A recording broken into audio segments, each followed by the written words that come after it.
going on, folks? Meanwhile, I'm Cloud Fetty, Hey. back at it. Thanks for tuning in. We have another great episode for you guys tonight. It is called The Misconception of Marriage, particularly for men. Okay. Women got it too a little bit. I think with us, it's deep. You know what I'm saying? So, the misconception of marriage. You want to tackle this first? Like what you think, like through your eagle eye view lens, what the problem is? Well, when you say misconception, why don't you break it down for the viewers? Like, what are you referring to? Misconception of marriage means what you think it's going to be like, what you think you have to do to prepare for the situation. You know, it's like walking into a process of getting something for the first time. And the day before, in your mind, you're like, I wonder what it's going to be like. Will it be a long line? Is it in and out? Is it 1, 2, 3? Could I have went online and just paid a fee and not have to wait online? Or get up early in the morning? Oh my God, do I have all my documents? Like, it's a lot. So I think that's what it is, even for women with the conception of marriage. They think it's going to be one way versus what it ends up being. I think it's case by case scenario. Yeah. It is case by case scenario because you get so many different perspectives on marriage. Like even today, okay, I did a wedding and one girl, she was married, one lady, she was married for like 18, 12 years or something like that. But she was just like, girl, like, oh, it's only 1 year? Huh, good luck. You know, like some people, they have this kind of like jaded perspective, and then other people is like, communication is everything. Me and my husband still feel in the honeymoon stage. You know, it depends on the person that's coming to you with the information. I know for me, I'm not gonna lie, I did think that it would be difficult and hard. I mean, it's only been 1 year, so I can't talk like we've been through so much. So far, But so good. so far, so good. I mean, communication is everything. We talk about everything, even some things that you don't want to talk about, you talk about. So, so far, amazing. But, you know, people do make it seem very difficult, but I feel like if you guys both communicate and you're both willing to make it work, then that's the greatest start you can have. But, there's a lot of like weird misconceptions about marriage. You know, some people think like it's the end of their life. You know, they'll have no freedom, lockdown time. You know, I don't know. But what did you think as a male coming into this? It's very interesting because coming up as a guy dating, you know, you have your ideas and you're watching things from afar of what you think it is, right? Then when you see something in person and actually experience it, it's totally different. So in my mind, getting engaged to you and imagining what our married life would be like, I thought it was mad stuff that I had to get in order before I can do it. And we had a big argument about it. We actually broke up where I felt I wasn't ready. And financially, I was even in a better state than I was when I got proposed. But I still thought I wasn't ready. And it was all like tricks that was playing my mind. In her mind, they were excuses, but these were actual things that I questioned that didn't make me feel secure. Okay. I put the whole thing on a pedestal, which it was, but I put way too much thought in it also, because me seeing it after the effect, it really wasn't that much of an inconvenience. Yeah. It didn't leave that much of a hole. It was a big adjustment, but that's what life's about, making necessary adjustments, and things turned out to be better.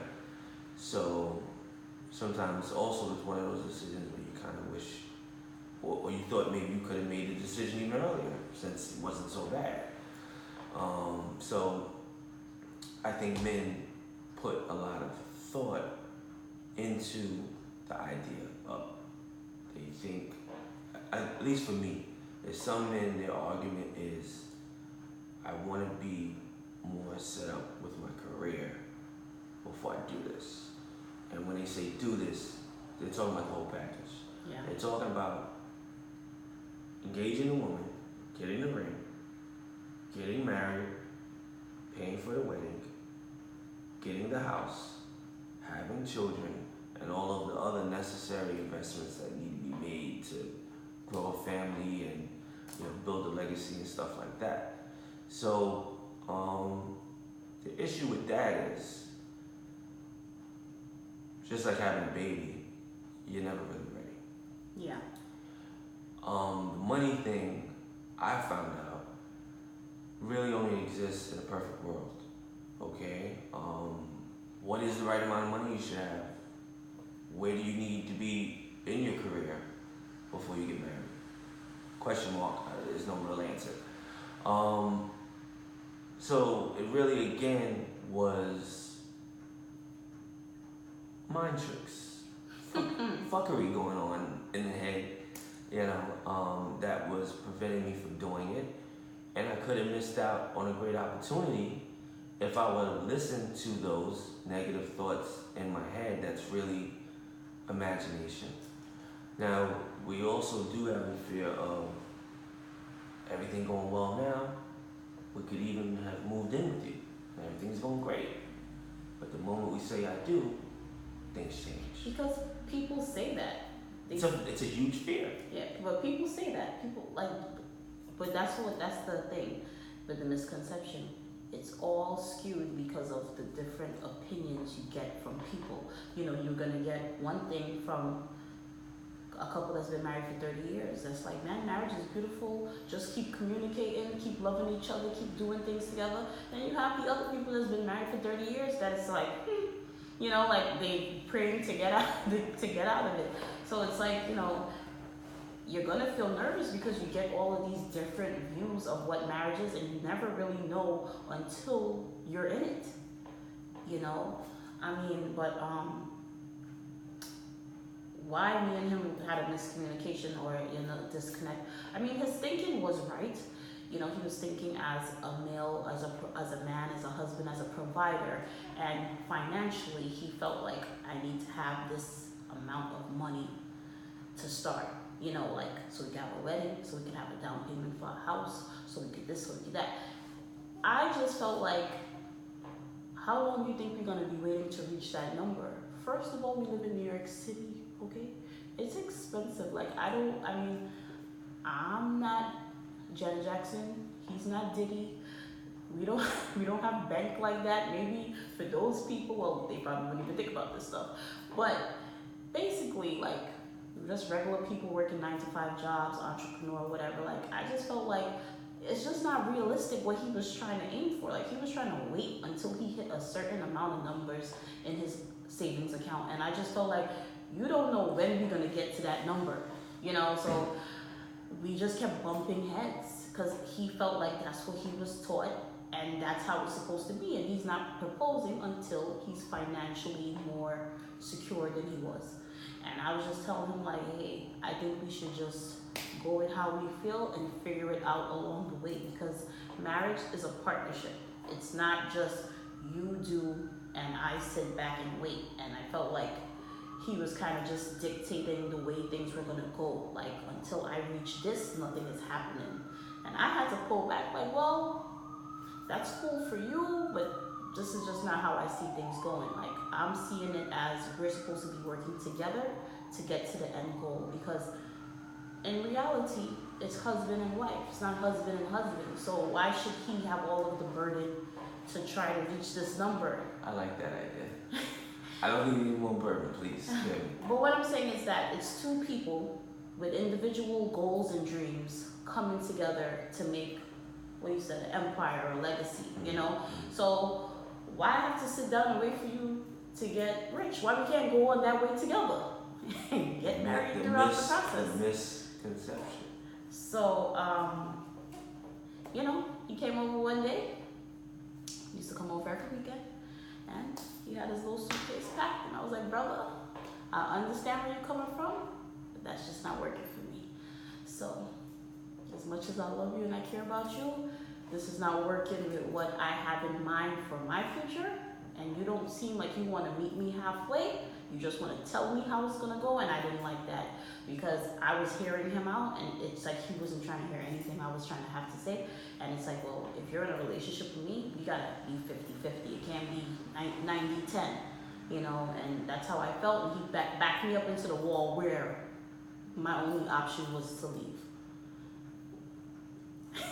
It didn't go that way, You did, because you kept dictating how it was going to go and we couldn't come to agreement. That's not how it went. You kept saying, like, I'm not doing anything until I get to this level of how I feel. And I just was like, I don't agree with it. That's what happened. So I felt like, well, if we can't see eye to eye, where's this going? So we broke up for what, like a week? Then homeboy came to his senses. Though we tried not to say it on camera. But anyway. Yeah, I definitely had to make a decision of preconceived notions and insecurities.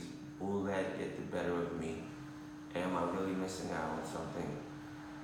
Should I take a chance and just have faith in God that everything is going to work out? And it ended up being that.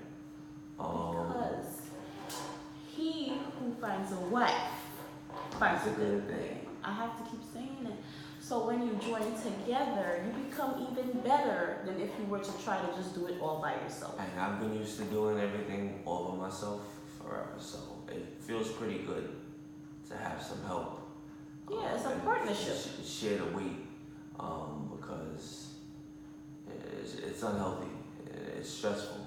So we actually work better doing that together than us trying to do things individually, and we get overwhelmed and we're stressed, and then something else comes up unexpected and it just makes it worse. Yeah. It puts us in a bad mood. It's awkward at the dinner table, like all these things. So for me, it was a blessing, and it worked out.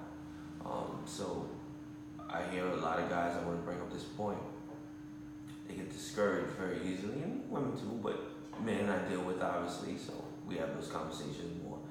And they get discouraged from other people's situation, however it They turns do.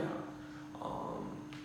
And they think because of that, that's what all of marriage is like, and the same thing's gonna happen to them.